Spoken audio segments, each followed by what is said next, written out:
Hallelujah! সবাইকে জয় যিশু ঈশ্বরের গৌরব হোক। আজকের আমি পবিত্র বচন নিয়ে আসছি। তো পবিত্র বচন থেকে আমরা জানবো যে প্রার্থনার বিষয় এবং সম্বন্ধে। হালেলুয়া! তো পিতার বাক্য এখানে বলছে গীত সংহিতা তার ১৫০ অধ্যায় ১ পদে কি বলছে? তোমরা সদা প্রশংসা করো ঈশ্বরের পবিত্র স্থানে তাহার প্রশংসা করো, তার শক্তির বিনতি তাহার প্রশংসা করো। হালেলুয়া! তো তেমনি ঈশ্বরের পবিত্র স্থানটা কোথায়? আমাদের কি মন মন্দির ঈশ্বর আছে। মনটা যদি সাচ্চা করি, মনটা যদি পবিত্র করি, মনটা যদি সুন্দর করি, আমাদের মধ্যে যদি সেই ঈশ্বরের যে গুণ যদি থাকে, যিশুর স্বভাব কি ছিল? ক্ষমা করা। যিশু বলে গেছে তার বাক্য, পিতা পরমেশ্বর তার বাক্যতেও বলে গেছে।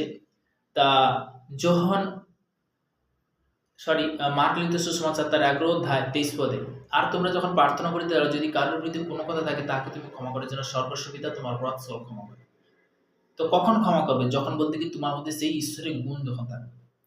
তো সবথেকে বড় জিনিস, আমরা যখন প্রার্থনা করি, সবার জন্য প্রার্থনা করা খুবই জরুরি। কিন্তু অনেক মসিহ ব্যক্তি, অনেক ঈশ্বরের সন্তান আছে, নতুন কি পুরানো জন, তারা অবশ্যই শুনছে বাক্য, প্রভুর বচন কি বলছে। আমরা অনেক সময় আত্মার মধ্যে যে আমি প্রার্থনা ঠিক করতে পারছি না বা জানতে পারছি না। প্রথম স্টার্টিংয়ে ভোজন করুন ৫ থেকে ১০ মিনিট। তো তেমনি ভোজন করার পরে প্রভুর গীত গাওয়ার পরে তারপরে নেক্সট বাক্যতে আসুন যে প্রভু আমার সঙ্গে তুমি কথা বলো। আমি যেন সঠিক তোমাকে নিয়ে চলতে পারি, পবিত্র আত্মার বিষয়ে আমি যেন জানতে পারি। তুমি আশীর্বাদ করো, তুমি কৃপা করো প্রভু। তো তেমনি বলতে কি আমি প্রার্থনাতে যাব। সর্বশক্তিমান ঈশ্বর পিতা তোমার মহানামে ধন্যবাদ করি পিতাগো, আজকের এই পবিত্র বচন জন্য তোমার মহানামে প্রশংসা করি প্রভুগো। প্রভুকে সর্বদা যে সকল সন্তানরা প্রার্থনা রিকোয়েস্ট করছে প্রভুগো, প্রত্যেকটা সন্তানকে তুমি সুস্থতা জীবন দেবে প্রভু। যে সকল সন্তানরা আজকের তোমার জেরুজালেমে আসতে পারছে, যারা আসতে পারেনি প্রভুগো, তাদের জন্য প্রার্থনা করছি প্রভুগো। তাদেরকে তুমি সুরক্ষিত রাখো প্রভুগো।